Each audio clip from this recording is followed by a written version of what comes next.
আসসালামু আলাইকুম রহমতুল্লাহ বারাকাত।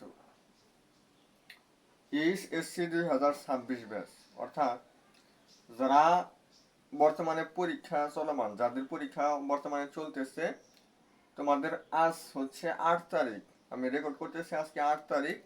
আজকে ইংরেজি দ্বিতীয়, এবং ইংরেজি দ্বিতীয়র পরেই কিন্তু আমাদের খুবই জটিল একটা অধ্যায়, মানে আমরা অধ্যায়ের মধ্যে বা একটা বিষয়ের মধ্যে আমরা করতে পারি, কারণ আমাদের ইন্টারের যে আইসিটি এটা কিন্তু একটু জটিল টাইপ। কেন আমি জটিল বললাম, সেটার পিছনে কথা হচ্ছে, আসলে আমরা ম্যাক্সিমাম স্টুডেন্ট এই সাবজেক্টটাতে ফেল করি।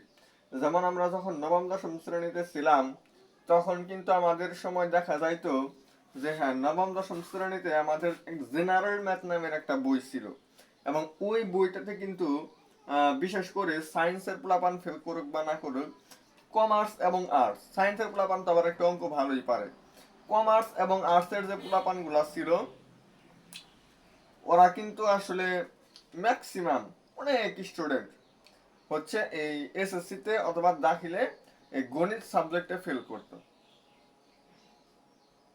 অর্থাৎ গণিত সাবজেক্টে ফেল করা স্টুডেন্ট কিন্তু আমাদের প্রায় 30% বা 40% দেখা যাইতো।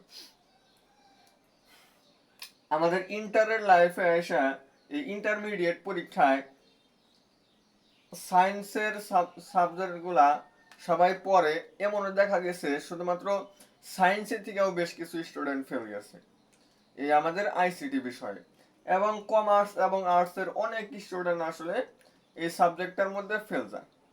তো কি করলে আসলে ফেল থেকে রক্ষা পাওয়া যাবে, সেই বিষয়টা একটু ধারণা দেওয়ার চেষ্টা করব।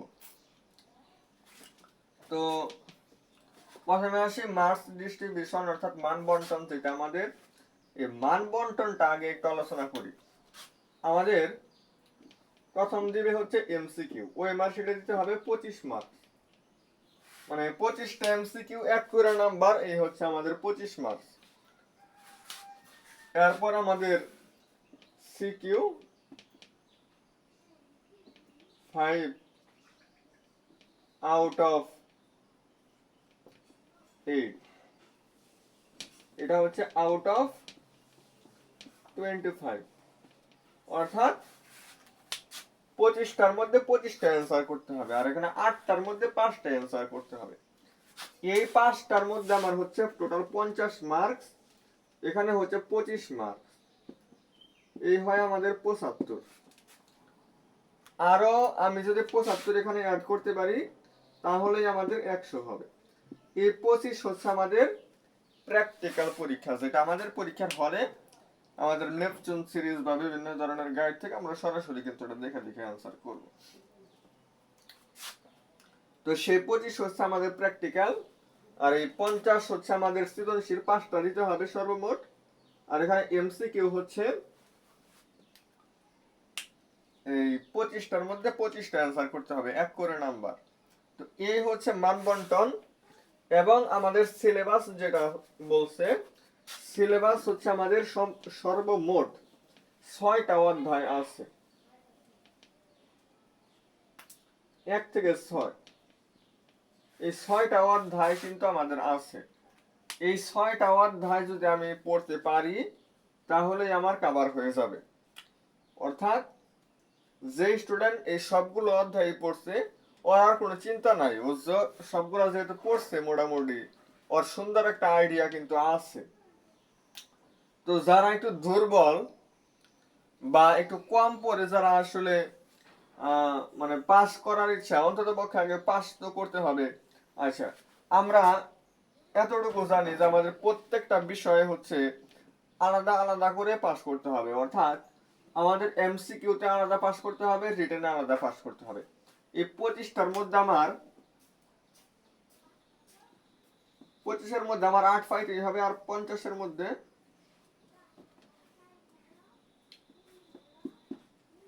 17 পাইতেই হবে। প্র্যাকটিক্যালের কথা নাই বললাম, ওটা তো 25-এ 25 দিয়ে দেয়, নাও যদি দেয় 20 দেয় আর কি, মোটামুটি ম্যাক্সিমাম কলেজে 20 দেয়, 20-এর নিচে আসলে আসে না।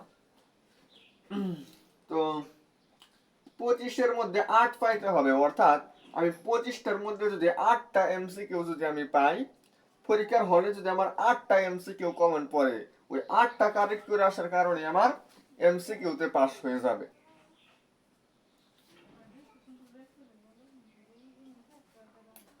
এখন আমি বলি আমাদের অধ্যায় 1, 2 এবং 6 এই তিনটা অধ্যায় হচ্ছে একটু সহজ আর কি। মানে আমরা যে ম্যাথমেটিক্যাল যে প্রবলেমগুলা বা বিভিন্ন গেট বা হচ্ছে বিভিন্ন ধরনের প্রোগ্রাম, এইচটিএমএল, এগুলা আছে আমাদের 3, 4 এবং 5 নাম্বার অধ্যায়। এই তিনটা জিনিস কিন্তু বিশেষ করে আমাদের এই যে সংখ্যার রূপান্তর, 2 এর পরিপূরক, এরপরে হচ্ছে যে বিভিন্ন ধরনের গেট, এগুলো আমাদের 3 নাম্বার অধ্যায়। 4 নাম্বার অধ্যায় আছে আমাদের এইচটিএমএল, 5 নাম্বার অধ্যায় আছে আমাদের অ্যালগরিদম, ফ্লোচার্ট এবং সি প্রোগ্রাম। তো এই জিনিসগুলো কিন্তু আমাদের জটিল লাগে ম্যাক্সিমাম স্টুডেন্ট, আমাদের কিন্তু জটিল লাগে। আমি যে জিনিসটা মনে করি, একজন স্টুডেন্ট শুধুমাত্র যদি 1, 2 এবং 6 নম্বরের বিগত বছরে আসা 5 থেকে 7 সালের মানে 15 থেকে নাই করলো হচ্ছে 20 থেকে 20 থেকে যদি শুরু করে 20, 21, 22, 23, 24, 25 এরকম 6 আবার প্রশ্ন ছিল না, 6 এর গুলো আবার আগে থেকেই করতে হবে। 6 যেহেতু শর্ট সিলেবাসে ছিল না, তো এরকম একটু আগের গুলা পড়তে হবে, 15, 16, 17, 18 ওইগুলা একটু পড়ার ধারণা নিতে হবে আর কি। জাস্ট এতটুকু ধারণা যদি ও নিয়ে যাইতে পারে এবং মোটামুটি একটু রিডিং পড়তে হবে প্রচুর পরিমাণে, যদি আমরা রিডিং পড়া যাইতে পারি। আমাদের আসলে মাহবুবুর রহমান স্যারের যে বইটা আছে, মাহবুবুর রহমান স্যারের বই থেকে কিন্তু আমাদের এই সরাসরি লাইন থেকে হচ্ছে আমাদের কি এমসিকিউ উঠায় দেয়। তো আমরা কি কাজটা করব, আমাদের অধ্যায়গুলার মূল কিছু টপিক যেগুলো আছে, আসলে আমরা যদি এমসিকিউ গুলা একটু সমাধান করি, কয়েকটা বোর্ডে আসা কিছু মানে প্রবলেম সমাধান করি, তাহলেই দেখা যায় যে আমার রন্ধনটুকু কভার হয়ে যায়। এছাড়া আমরা আরো খুব সুন্দর একটা কাজ করতে পারি, যদি আমরা আসলে এটাও নির্ধারণ করতে না পারি যে আসলে কোন চ্যাপ্টার আসলে মানে কোন চ্যাপ্টারে কোন কোন টপিক থেকে আমাদের এমসিকিউ আসতেছে, কোন কোন লাইন আমার আসলে পড়া উচিত, এই জিনিসগুলো যাদের প্রবলেম, আসলে প্রত্যেকটা অধ্যায়ের জন্য ওয়ান শট এমসিকিউ ক্লাস কিন্তু অনলাইনে অহরহ পাওয়া যায়। আমরা চেষ্টা করব, খুব খুব চেষ্টা করব হচ্ছে 1, 2 এবং 6 এই তিনটা অধ্যায়ের 3টা ওয়ান শট এমসিকিউ ক্লাস করে দেওয়ার জন্য। আমি শিওর যে ম্যাক্সিমাম স্টুডেন্ট এই 1 নাম্বার অধ্যায় সরাসরি মুখস্থ, 2 নাম্বার অধ্যায় মুখস্থ, 6 নাম্বার অধ্যায় মুখস্থ, একদম বোঝার কোনো কিছু নাই, একটা সূত্র নাই, কিচ্ছুই নাই, খুব মাথা ঘামায়া বুঝতে হবে এরকম কোনো কিছু নাই, একদম সহজ এই 3টা অধ্যায়। এই 3টা অধ্যায় থেকে যদি 8টা এমসিকিউ অবশ্যই আসবে, 8টা যদি এখান থেকে আসে, ওই 3টা তো একটু গুরুত্বপূর্ণ বেশি, যেহেতু ওই অধ্যায়গুলো একটু বড়, একটু জটিল, ওই অধ্যায়গুলো কিন্তু একটু প্রশ্ন আসার সম্ভাবনা বেশি। এই 3টা থেকে যদি 8টা আসে আর বাকি থাকে আমাদের আরো 8টা, না আরো থাকে হচ্ছে আমাদের 17টা 17টা এমসিকিউ বাকি থাকে। 17 আর 8 হচ্ছে আমাদের 25। এবার দেখেন আমাদের 3, 4, 5 যেহেতু খুব জটিল, খুব জটিল যেহেতু এই অধ্যায়গুলা অনেকে ঠিক মতো পড়ে না, এ কারণে ফেল করে। যাই হোক, আমি যদি এই 3টা অধ্যায় থেকে বড় জোর 16 থেকে 17টা এমসিকিউ ধরেন যা আসলো, এতগুলো আসবে না, আমার মনে হয় এখান থেকে 10টা আসবে আর এখান থেকে 15টা আসলো, এরকম আসতে পারে। কিন্তু এর থেকে যদি একটু অন্যরকম হয়ে যায়, ধরেন যে এখান থেকে 17টাই আসলো, এমন তো না যে 20টা আসবে, তার তো আর আসবে না, ওই 16টা বা 17টা ধরেন, 15, 16, 17 এরকমই ধরেন আসবে। যাই হোক আসুক, এখানে কিন্তু আমাদের 8টা থাকতেছে মিনিমাম, অনেক সময় 9টা বা 10টাও হইতে পারে। এই 3টা অধ্যায় মিলে আমাদের 10টাও হইতে পারে এমসিকিউ। তো আমি যদি কি কাজটা করি, এই 3টা অধ্যায়ের 3টা ওয়ান শট এমসিকিউ ক্লাস যদি করে যাই, দেখা যাবে যে আমার যদি এই 10টা এমসিকিউ যদি থাকে, এই 10টার মধ্যে আমার মিনিমাম 5 থেকে 6টা, মানে আমরা একটু মানে পড়ার চেষ্টা করবো আর কি। দুই একদিন তো আমরা সবাই সারা বছর যে কোনো দিন বই নিয়ে না বইছে ও কিন্তু বসবে। তো বইসা এই ওয়ান শট এমসিকিউ এর যে ক্লাসগুলো আছে বা যে রিডিং পড়া মানে যে যেটা পড়া কমফোর্টেবল মনে করেন আর কি, যার যেটা ভালো লাগে এরকম আপনি ক্লাস করতে পারেন। অনুশীলনের শেষে প্রশ্ন আছে সেগুলো সলভ করতে পারেন। আবার কেউ চাইলে বোর্ডে আসা প্রশ্ন সমাধান করতে পারেন। তো যে যেভাবে করেন মোটামুটি আপনার 5 থেকে 6টা কারেক্ট হবে। এই 3টা অধ্যায় যে মানে দু একদিন যে ভালো করে পড়বে ও নিশ্চিত আর হচ্ছে এই 3টা অধ্যায় মিলে যে কয়টা এমসিকিউ থাকুক ও ম্যাক্সিমাম এমসিকিউ কারেক্ট করে দিয়ে আসতে পারবে। যদি 8টা থাকে কথার কথা, এই 8টার মধ্যে 5টা বা 6টা যে পারবে না এরকম কোনো স্টুডেন্ট নাই। মানে একটু যদি জাস্ট ইচ্ছা করে যে এই 3টা অধ্যায়ের যে এমসিকিউ গুলো আছে আমি মোটামুটি হইলেও ধারণা নিয়ে যাওয়ার চেষ্টা করব, অবশ্যই পারবে। এরপর আসেন, যদি এই 8টা এমসিকিউর মধ্যে সবগুলো কারেক্ট হইতে পারে নাও হইতে পারে, আর এই 17টাকে আপনি দাগানো বাদ দিবেন, উত্তর হচ্ছেন না, আপনি কিছুই পারেন না। এই 3টা অধ্যায় তো আপনি কিছু পড়েন নাই। এই সংখ্যা পদ্ধতি, ডিজিটাল ডিভাইস, এইচটিএমএল, প্রোগ্রামিং যে অধ্যায়, এই অধ্যায়গুলো কিন্তু একটু বোঝার বিষয় আছে এবং একটু জটিল টাইপ। তো এই অধ্যায়গুলো তো আপনি পড়বেন না, বা যারা সারা বছর পড়ে নাই ওরা জীবনে এই অধ্যায়টা এখন আর শুরু করবে না, বা শুরু করাটাও আসলে ঠিক হবে না।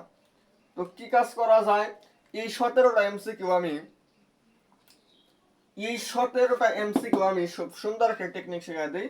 এই 8টা হইতেছে আমি মানে খুব সুন্দর করে পড়ে যাব এবং পারার চেষ্টা করব।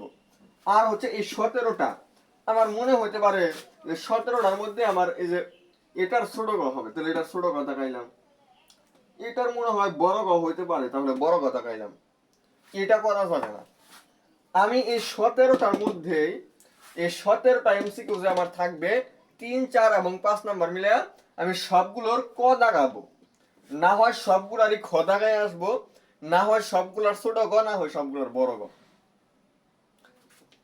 আমি যদি 17টা এমসিকিউ থাকবে ওইখানে মিনিমাম 3 থেকে 4টা এমসিকিউ যে আমার ক নাম্বার সঠিক হবে তাতে কোনো সন্দেহ নাই। হতেই পারে ওইখানে যে 4টা এমসিকিউ যে আপনার খ নাম্বার সঠিক হবে না এরকম কিন্তু না। ওইখানে 17টা এমসিকিউর মধ্যে মিনিমাম একটা এমসিকিউ এর তো খ সঠিক হবে। ওই একটাই দেখবেন যে আপনার কি হয়েছে, ওই সবগুলা খ দাগানোর কারণে ওই একটা আপনার না পারার কারণে আপনি পেয়ে গেছেন। এই কারণে চেষ্টা করবেন যে অযথা একটা ক একটা খ একটা গ এইভাবে না দাগাইয়া আপনি সবগুলার হইতাছে এই 8টা সঠিক আগে দাগানোর চেষ্টা করবেন। এই 3টা অধ্যায় আপনি পইরা গেলেন, পইরা যাইয়া এই 8টা অধ্যায় হচ্ছে খুব সুন্দর করে বুঝে বুঝে সমাধান করবেন। আর এই 17টা এমসিকিউ এর মধ্যে কি করবেন, আপনার যে কোনো একটা ধরবেন, জাস্ট সবগুলার ছোট গ, তাহলে ওই 17টার এই সবগুলার ছোট গ আপনি দাগাইয়া দিয়ে আসবেন। তাহলে দেখা যাবে যে 3 থেকে 4টা সঠিক হয়েছে। এখানে ধরেন যে 3টাই হইলো, আর এখানে 8টা হইলো, 8টার ধরেন যে 6টাই হইলো, এখানে 8টা এমসিকিউ ধরেন যে 6টাই হইলো, 6টা আর 3টা কয়টা হইলো, 9টা। 9টা 8টা হইলেই পাস, আপনার এখানে হয়ে যাচ্ছে 9টা। তার মানে কিভাবে দেখেন কত সহজে পড়লে আমরা অতি সহজে কিভাবে 5 নাম্বারটা তুলতে পারি, জাস্ট এটাই আমি বলে দিলাম। তো এইভাবে যদি আপনি পড়তে পারেন আপনার কি হয়ে যাবে, এমসিকিউতে পাস এসে যাবে। এরপর আমি যদি সৃজনশীলের মধ্যে যদি আসি, সৃজনশীল আমার 50 নম্বরে পরীক্ষা হয়, তাহলে 5টা সৃজনশীল আমার অ্যান্সার করতে হবে। 5টা সৃজনশীল আমার অ্যান্সার করতে হবে, আমার থাকবে হচ্ছে 8টা। আমি যদি শুধুমাত্র এই 3টা অধ্যায়ের সিকিউ গুলা একটু ধারণা নিয়ে যাইতে পারি, তাহলে দেখা যাবে যে এই 3টা অধ্যায় থেকে আমার 3টা সৃজনশীল আসবে। এই 3টা অধ্যায় থেকে আমার একটা করে সৃজনশীল, এটা মাস থাকে। যেহেতু এই 3টা অধ্যায় সিলেবাসে আছে, প্রত্যেকটা অধ্যায় থেকে আমার একটা করে সৃজনশীল থাকবে। তাহলে 3টা অধ্যায় থেকে 3টা, আরো থাকলো আমার 5টা। এই 5টার মধ্যে ধরেন যে 3 অধ্যায় থেকে 2টা থাকতে পারে, 5 নম্বর অধ্যায় থেকে 2টা, আর 4 নম্বর অধ্যায় থেকে একটাও থাকতে পারে। তো এরকম তার মানে এই 3টা অধ্যায় মিলে আমার আপনার 5টা এমসিকিউ 5টা সৃজনশীল থাকবে। আবার ওই যে সায়েন্সের স্টুডেন্টদের কথাও বলি। সায়েন্সের কিছু ব্রিলিয়ান্ট স্টুডেন্ট আছে, ওরা হচ্ছে মুখস্থ পড়া আসলে ওদের ভালো লাগে না। ওদের ভালো লাগে কোনটা, যেটা হইতেছে সূত্র অ্যাপ্লাই করতে হবে বা বুঝতে হবে, এই জিনিসগুলো আসলে ভালো লাগে। তো সায়েন্সের কিছু পণ্ডিত আছে, ওরা করে কি এই 3 4 5 এই 3টা অধ্যায় ভালো করে পড়ে। এগুলো যেহেতু মুখস্থ টাইপ, এগুলাও পড়ে না। আচ্ছা, তাহলে একজন সায়েন্সের স্টুডেন্ট শুধুমাত্র এই 3টা অধ্যায় যদি খুব ভালো করে পড়ে থাকতে পারে, এই 3টা থেকে 5টা সৃজনশীল কমন পাবে, এবং এমসিকিউ কিন্তু 16 17টা কমন পাবে। তো ওর কিন্তু রেজাল্ট আসার সম্ভাবনা আরো অনেক বেশি থাকে। তো যাই হোক, সব মিলে যতটুকুই বললাম, চেষ্টা করতে হবে আমাদের কি, আমরা চেষ্টা করব হচ্ছে এই 3টা অধ্যায়ের এমসিকিউ গুলা ভালো করে পড়ে গেলে 6 7টা রেজাল্ট করব, মানে কারেক্ট হবে। আর হচ্ছে এখানে যে কয়টা থাকে সবগুলোর যে কোনো একটা এক সিরিয়াল আমি দাগাবো, সবগুলোর ক না হয় সবগুলোর খ, এভাবে দাগাই দিয়ে আসবো এই 17টার মধ্যে। আর সিকিউ এর ক্ষেত্রে যদি আমার 3টা কমন পড়ে, 3টার মধ্যে আমি 3টাই অ্যান্সার করে দেওয়ার চেষ্টা করব। আমি 5টা সৃজনশীল আমার অ্যান্সার করার দরকার নাই, আমার 3টা সৃজনশীল এই 3টা অধ্যায় থেকে আমার কমন পড়বে। 3টা অধ্যায় থেকে এই 3টা সৃজনশীল আমার কমন পড়লে, এই 3টা যখন আমি দিয়ে আসবো, 3টার মধ্যে আমার 30 মার্কস। এই 30-এর মধ্যে আমার মোটামুটি যদি 17 হয়ে যায়, 30-এর মধ্যে যদি আমি মানে 3টা সৃজনশীল দিয়ে আসার পরে 3টার মধ্যে যদি আমি 17 মার্কসও যদি ক্যারি করে দিয়ে আসতে পারি, তাহলে দেখা যাবে যে আমার এখানে 17 পাওয়ার কারণে আমার সৃজনশীলেও 5 নাম্বার আইসা পড়ছে। অর্থাৎ আমার পূর্ব 3টা অধ্যায় একটু ভালো করে পড়ে যাওয়ার চেষ্টা করব। মানে আমাদের খুব জটিল না। আমি যদি প্রথম অধ্যায় যদি আমি 1 ঘন্টা ভালো করে পড়ি, তাহলে এই অধ্যায় থেকে যে কোনো প্রকার প্রশ্ন আসলে আমি অ্যান্সার করতে পারবো। কারণ ম্যাক্সিমাম সৃজনশীল বা হচ্ছে, আমি যেমন দ্বিতীয় অধ্যায়ের কথা যদি বলি, দ্বিতীয় অধ্যায় আমাদের শেষের দিকে একটা টপিক আছে topology, star topology, bus topology, এরকম কিছু টপোলজি আছে। এখন দেখেন, এই টপোলজির যে টপিকটা, এই টপোলজি থেকে কিন্তু আমাদের ম্যাক্সিমাম প্রশ্ন এখান থেকেই হয়। ম্যাক্সিমাম প্রশ্ন কি হয়, এই টপোলজি থেকেই হয়। অর্থাৎ আমি যদি শুধুমাত্র এই টপোলজিটাও যদি ভালো করে পড়া যেতে পারি, তাও মনে হয় আমার দ্বিতীয় অধ্যায় থেকে একটা সৃজনশীল আমার এখান থেকেই কমন পড়া যাবে। সাথে ব্যান্ডউইথ, এরপর হচ্ছে কিছু গুরুত্বপূর্ণ সংজ্ঞা যদি আমি মুখস্থ করে যাই, ওইখানে আমাদের ক খ দেখা যাবে যে কমন পড়ে যাবে। 1 নাম্বার অধ্যায়ের কথা যদি আমি আসি, 1 নাম্বার অধ্যায়ে আমাদের আছে হচ্ছে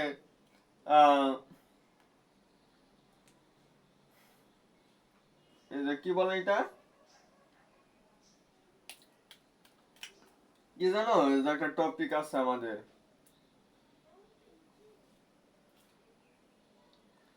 যাই হোক মনে আসতেছে না আমাদের, খুব সুন্দর।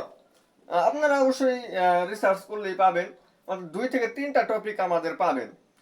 এই 2 থেকে 3টা টপিক থেকে আমাদের বারবার সৃজনশীল প্রশ্নগুলো আসে। সুতরাং ওই 3টা টপিক যদি আমরা ভালো করে মানে ধারণা নিয়ে যাইতে পারি, তাহলেও দেখা যাবে যে আমাদের আসলে এই এখানেও একটা অধ্যায় একটা সৃজনশীল আমি কমন পাবো। তো এইভাবে যদি আমি একটু সুন্দর করে আসলে গুছায় পড়া যাইতে পারি, আমাদের দেখা যাবে যে আমাদের 30-এর মধ্যে মানে 50-এর মধ্যে, টোটালি 50-এর মধ্যে আমি 30 মার্কস আমি অ্যান্সার করে আসবো। এর মধ্যে আমার 17 পাওয়া অনেক ইজি হয়ে যাবে। তো এখানে যদি আমি 17 পাই আর এখানে যদি আমি 8 পাই, তাহলেই দেখা যাবে যে আমার পাস করার চান্স আমার প্রায় 90% বেড়ে যাবে। যেভাবে বললাম এইভাবে একটু করার চেষ্টা করবেন, দেখবেন যে ইজিলি পাস আমাদের কত সহজে হিসাব পড়তেছে।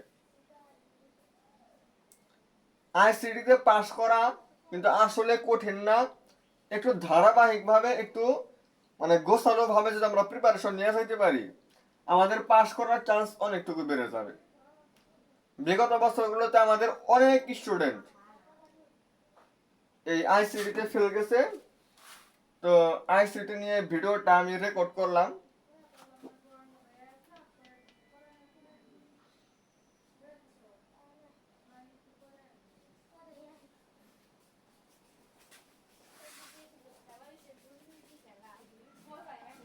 এরপর হচ্ছে